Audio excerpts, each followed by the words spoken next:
All right, everybody say hi to YouTube. Okay, so a whole bunch of bug fixes. The most notable one was, where is it? It was the Druid change, right? Yeah, fixed an issue where Dreamfire healing did not scale properly with number of targets hit, because it was only healing off of one target hit, not multiple. Okay, so Fighter got nerfed. Breakthrough went from 12 to 8. Divine Protection on Cleric went from 4 to 6 seconds, so Cleric got a little bit of love back on Divine Protection, although, like, most backline Clerics that I know of don't bother running Divine Prot at all. Usually it's, if they're gonna Knowledge stack, they're running the 3 heals, and then they're running, like, Earthquake, and then Locust Swarm, or they run Res. They don't typically, I don't see them running Bless and Divine Protection that much at all anymore. Even before they nerfed it, they weren't really running it. It was typically only like solo Cleric, and even then it wasn't all that often.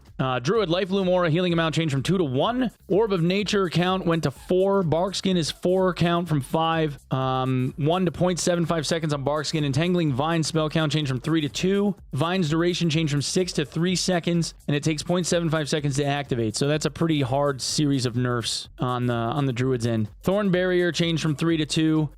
Duration changed from 8 to 4 seconds. Restore tier changed from 5 to 3, and Restore's casting time changed from 1.75 to 1.5. So they need less mem cap to be able to run the 10 spells by 2 now. 2 less mem cap, but their spell counts got nerfed pretty hard. The tier increases are nice, but that didn't really do a whole lot. Okay, let's see. Cooldown time of all spells has been changed from tier 3 or 3 times tier to 4 times tier for Sorcerer. So base cooldown got adjusted. It's been increased by what looks like a considerable amount. But then they reduced like the tiers of some of these spells. Even still though, I'm not a huge fan of what they changed here. Time distortion spell cast time reduction has been changed from 100 to 75%. Its cooldown increase has been changed from 4x to 3x. I think that is a dog shit change. I don't like that at all. Yeah, I don't like this. Because, I mean, there is no more instant cast Sorc. Instant cast Sorc is dead, which I think is kind of strange. Like, even if you stacked all the like knowledge spell haste shit that you could find, it's not going to reduce this to the point where it's going to get even close to instant cast, even with the base cast times on some of these being as low as they are. Fire, Air, and Water Bolt had a third of their cast time shaved off to a second. Stone Skin and Wind Blast had half of their cast time reduced to 0.75. Flame Strike and Ice Spear went from 1.75 to 1.25. Glaciate had its cast time halved. Eruption went from 1.75 to 1.25. Lightning Bolt 1.75 to 1. Fire Orb went from 2 seconds to 1.25. Vortex 2 seconds to 0.75. Levitation 1.5 to 0.75, and tier changed from 5 to 4. Lightning Sphere cast time changed from 2 seconds to 1.25, and tier changed from 5 to 4. Earth Elemental 2 to 1 second cast time and 6 to 5 for the tier. And Icebound adds 50% cooldown time while in ice. I kind of hate this. I don't like this kind of rots, man. I think that Sorc for the most part might be getting its ass kicked, because like this is close to instant, but it's not instant, which means that you still I don't think you're going to be able to get away with running Apex now. And with the way that casters got nerfed on the magic power side, you can't really take Apex because it won't root you, and you won't be able to just wind shit up like that. Like, if you're getting rooted for even like a quarter second, I think you're kind of fucked, so you can't really get away with running Apex. Is Sorc not Yoga buffed? Giga buffed? Is Sorc not Giga buffed? When? They just got nerfed, like a lot. I know you've answered, so sorry, broken record. When will you be able to talk about your NDA offline project? When I make the video and post it, Johnny. Sorc got nerfed when they did the magic power change, and then they just got nerfed again with this. This is a pretty heavy-handed one. Yeah, I mean, like, if you weren't running instant cast and you weren't running Apex, then this probably feels good to you. Although, like, the cooldown timer changed from 3 times tier to 4 times tier, and then they modified time distortion to say that the cooldown increase has been changed from 4x to 3x. All they did was make it so that it's basically the same shit. So, like, if you run TD, this doesn't change at all. If you don't run TD, your cooldowns got increased across the board. Iron Mace really hates Kawa is my takeaway.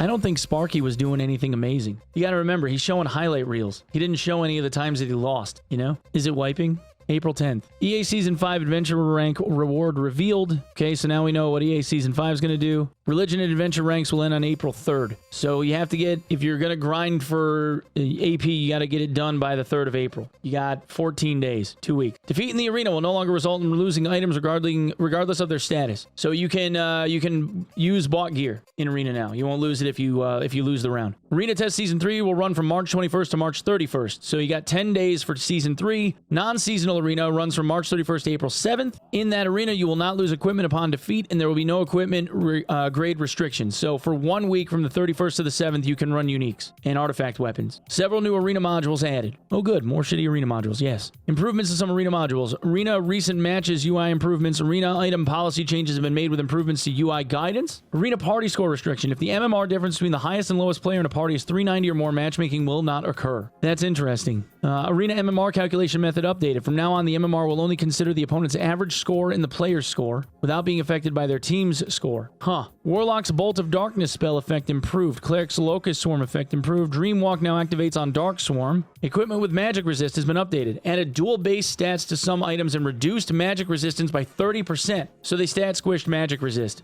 and magic power. So overall magic resist got reduced by 30%, which is about equivalent to the reduction in magic power bonus that people were getting when they were really stacked, because we lost about 40% magic power. Added magical damage, weakness, strength data from monsters. Monsters may now have a weakness or resistance to a particular element. That's interesting too. So I'm guessing when you go to Inferno, if you're hitting demons with fire, it's probably not going to do as much. Swarm itself activates Dreamwalk. Yeah. Adjusted monster spawn density in Ice Cavern. I wonder if this means that they reduced it. Changed monster spawn quantities in some Inferno modules. I wonder if that means they reduced it too. Adjusted the number of golden chests placed in Inferno. General environmental improvements made to the entire map for better gameplay. Now Fog of War has returned to the HR dungeon as well. Wait, what? So you're telling me that HR is randomized modules with a BR circle and fog with an expanded clearing range with Fog of War. So the radius that you're going to clear around you is going to be bigger. I don't like this change either. Like, not even a little bit. Change display brightness method to fix issues where the game's saturation could be lowered and UI brightness could be increased. Hotfix makes some adjustments to the continuous matchmaking system in the Dark Swarm settings to tweak the tempo of the dungeons, doubling the view size and testing its inclusion in the HR dungeon. Yeah, I don't like this. All MMR ratings have now been reset to test the new MMR formula, so everybody goes back to base MMR. To encourage more people to test the new arena system, we removed the item loss penalties for losing an arena match, meaning you'll no longer lose your items upon loss. We've also updated the arena map pool for this test season. We also intend to hold a special arena event for the final week of the season after Arena Test Season 3 as an end-of-season event. You remove the legendary item limit, allowing participants to bring in their unique and artifact items. Thank you, see you in the dungeons. Oh, good. It's going to be Viola. It's going to be nothing but Viola and Pulverizing Prayer in the arena and Pestilence. Yeah, I'm not a huge fan of the Sorcerer change because I feel like it takes an entire build like right off of the page. Like you just like everyone kind of dug on the instant cast idea because in exchange for like really long cooldowns. And even if you run time distortion, the cooldown duration is the same, right? Because all they did was shuffle it. It used to be 3 times tier, now it's 4 times tier base cooldown. And then time distortion was 4 times the cooldown rate, and it was changed to 3 times. So it's still 4x a number and then 3x a number. Even though they're reversed now, it's still the same shit. So if you run time distortion, it's a flat nerf no matter what you do. Like across the board nerf, and it kind of makes time distortion worthless. So I don't know what you run. You run like wind mastery now instead? Class nerf to shit and I don't got a spell weaver. Yeah, I don't know, man. I think Sorc might be cooked with the way that these changes are made. Unminted Arena is March 31st. Or no, Unminted Arena is tomorrow, 21st. Unminted Arena is 21st to 31st. Like Artifact Unique Arena is 31st April 7th. Yeah, it probably goes live at midnight, like midnight GMT. No arena rewards. There were never going to be arena rewards for this season. They said that they were looking at adding them like later. Unminted Arena is this patch, yes.